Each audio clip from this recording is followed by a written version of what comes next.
What's up, Fire fam? My name's Kiahonfire and welcome back to Conan Exiles. Today we are going to be looking at a mod we've checked out in the past, but a really exciting update's coming to the one in, the one we're going to be talking about today.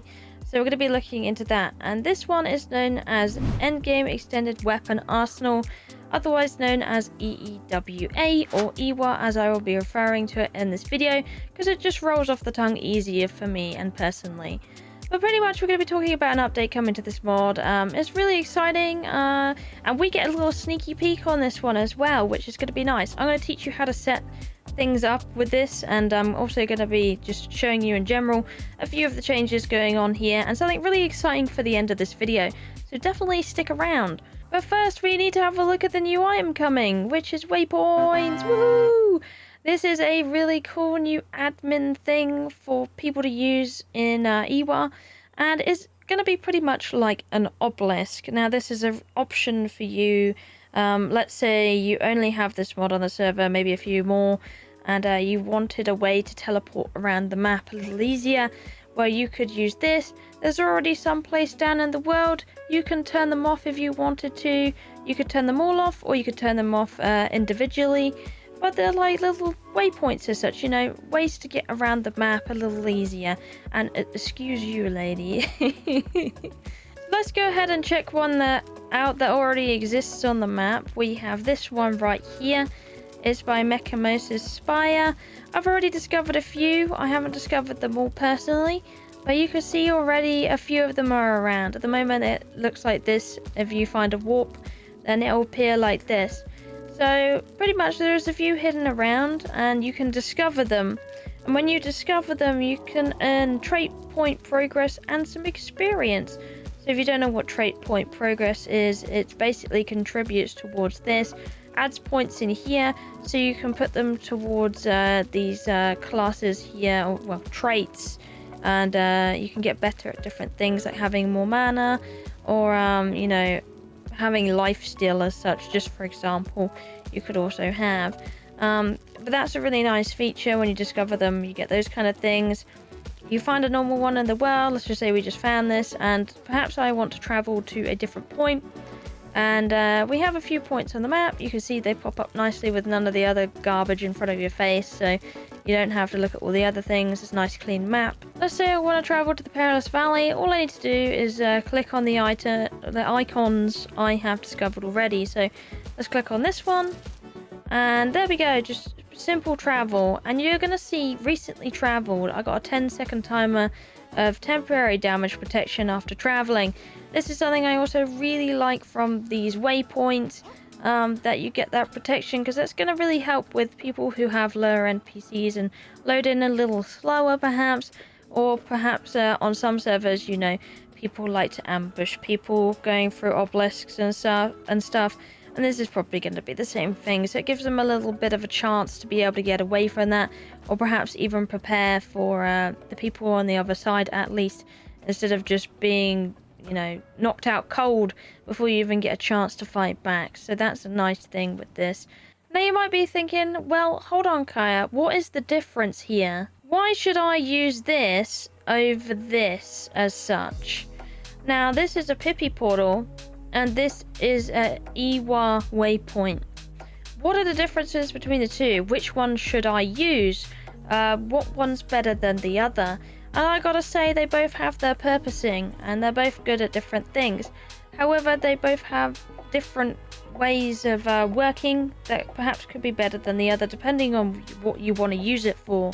And I'm gonna say it's gonna be a thing of what you want to use it for, or it's gonna be a thing of perhaps you're just not using Pippi in general, and then you have this lovely option over here. But let's say you are using Pippi, and you want to know which one is more worth using. Well, let me quickly explain over here the nice points here. So with this, if you wanted to set it up, you can plop one down just like you can with a portal, and you open it up. You can give it a name. You could do the same with the Pippi portal. You can add a global marker. You can also do this with Pippi portals, and then you have an enable or a disable, so you can do it on the fly, which you can also do with portals. But here comes the difference. You can have a cost here. And I know you're going to say you could make portals cost money, right? Or kind of the currency you have on your server. Well, the beauty with waypoints is you can make it kind of cost any item to move around. So if I wanted it to cost you, I don't know, if I want you to pay Ica as such, all I need is the item ID for Ica, and then it's going to make you use the amount of Ica that you need to be able to travel to different waypoints. So if I wanted that as a requirement, I could set anything like that for you to move around. And another really nice thing as well, if I wanted it to require a feat point ID in here, I could also set it up like that. So let's just set this as a random kind of thing. Let's just put a random name in there. And let me kind of give you an example. So I'm going to go ahead and see. At the bottom it says it requires Ica in your backpack to travel. And it also requires the Apprentice Mason feat to travel.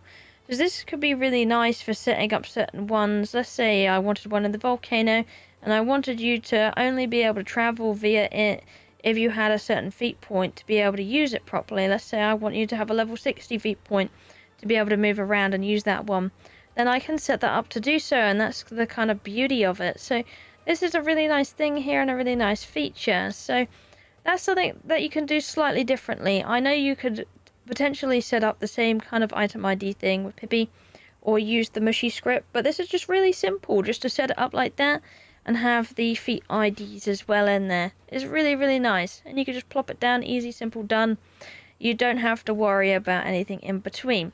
So it's definitely going to be up to the player which one they want to use, but a reason I'm going to say I would probably prefer to be able to use one over the other is, a nice thing with the waypoints is, I do find sometimes with the servers I run, with people and portals, sometimes they'll learn the kind of name for it, and they'll do the /whoop command in chat just to be able to get to the portals. A really nice thing about this is you can't do that with the waypoint, so they have to actually come to the waypoint to travel around places. Perhaps I don't want people doing warps to places and making it really easy to travel around the map, which would get rid of some of the, the atmosphere. Of course, being able to just type in commands and move anywhere you like. This is a nice thing that makes you travel to the waypoint at least and be able to travel in different places. So that's the thing I kind of like this for. One of my reasons I would probably go for a waypoint over this. But like I say, they both have places in my heart. I do like them, and that's going to be entirely up to you which one you'd prefer to use. But yeah, waypoints, how exciting! This is something really cool coming to EEWA. That is definitely a really good addition. Now, let me show you how to kind of set one of these up, because you might be unsure. You might be looking at the options and being like, well, Kaya, I don't really know how to use this, You've given a brief explanation, but please teach me a little more into this, And one of the things I'm going to say straight away with this, it might be a little bit nice to be able to get the item IDs and the feat IDs, be able to search them up as like a kind of tab on the side. I think that would be a really good addition to this waypoint options for people that want to just set them up and have the ease of that instead of having to dig through Google searches. That might be nice. A way to work around this, if you do have the Pippi mod, is to use the mushy script and look at item IDs if you want to do it entirely in-game without having to look at exterior sources. But that's just an option for you guys. Of course, you can also get it through items as well. But let's set this up, shall we? So you're going to need a name. Now, the name cannot be the same as any of the other warp names. So you cannot have like another Serpamaru waypoint, let's just say, for example.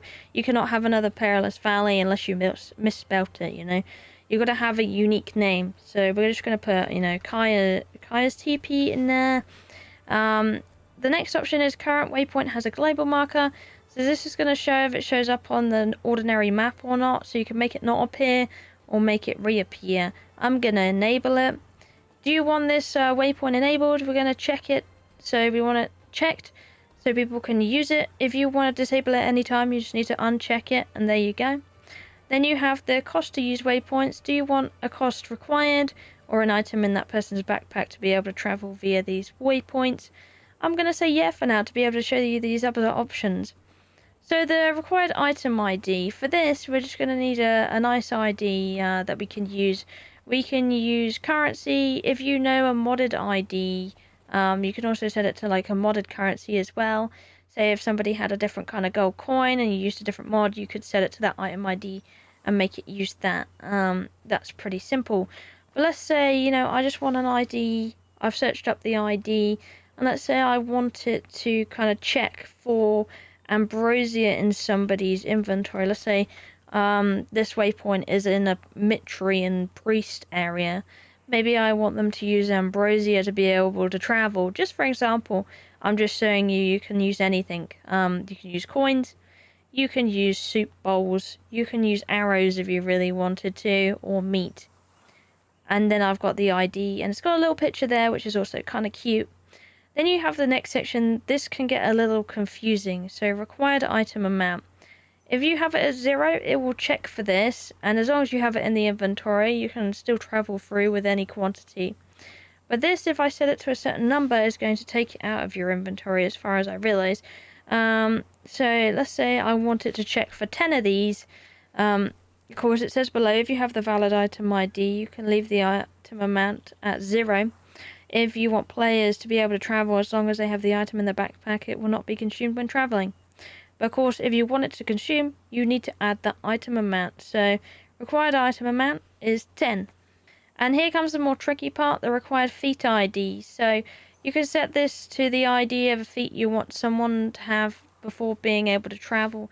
So for example, I'm going to set it to 2, and we can see what that does. I have a little example, and then we want to save it.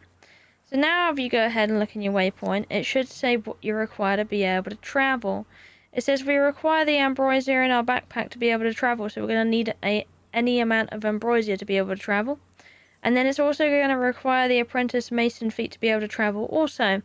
So of course you're going to need to know the different feat IDs, which again I can say can be a little bit of a problem unless you have a source to be able to look at it. But there you go. You probably want like a little search thing. It would probably be kind of nice. But you can see what different numbers require. And this requires an apprentice mason feat to be able to travel. So you have that as a thing. But that just gives you an example when you've set it up correctly, if you've done so.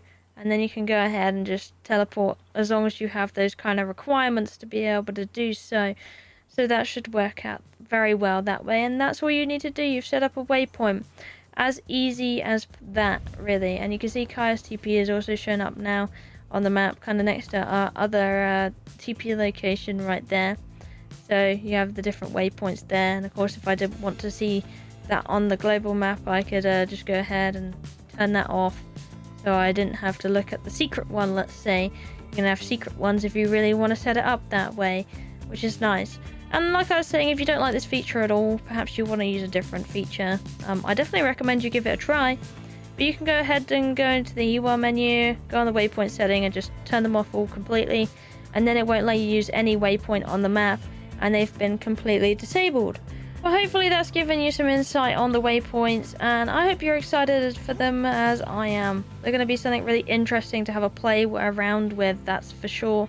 Especially when it comes to adminning things on the server, I definitely like little tools and bits and bobs to play around with when it comes to adding things for my players to be able to interact with. And now here's the part of the video where I'm going to show you all of the default waypoints. So if you don't want any spoilers on this one, please fast forward a little bit ahead. I'll put the exact time on screen, and then you can continue with the video. But if you want to see it, then I'm about to show it now. Okay, so let's take a look at this, shall we? We got a few locations here. We have one down here, one over here, one at the Eastern Barracks. Let's check out the mainland. We have Hanneman Grotto, Death Whisper, Mechamosa Spire, Shellback Hollow, Spawning Pools, Jawbone. Moving slightly up the map, we have Teleth's Island, ignore that one, Chaos Mouth, New Asgard, King's Niche, and then further up we have Perilous Valley and Council of Wolves construction sites. But anyways, back to my point and the exciting part of this video that I have to show you and share with you is something really cool that was added a few updates ago.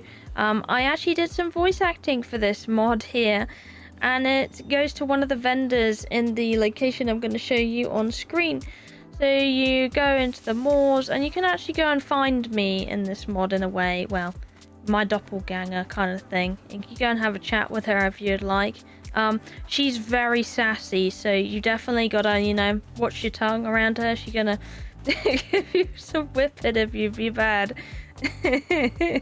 But you should go see her. She's pretty cool. Here we go. I just got a little bit turned around. You'll be coming to this river area, and you'll be able to come and chat and listen to a few of the voice lines I've acted for this pod with this gem cutter lady over here. So you can come talk to her. She's gonna sass the hell out of you and also sell you some quality gems. So let me just open her up. You can see what she says. Exile. How fun. She's pretty much, the way we set her up is to be a sassy lady.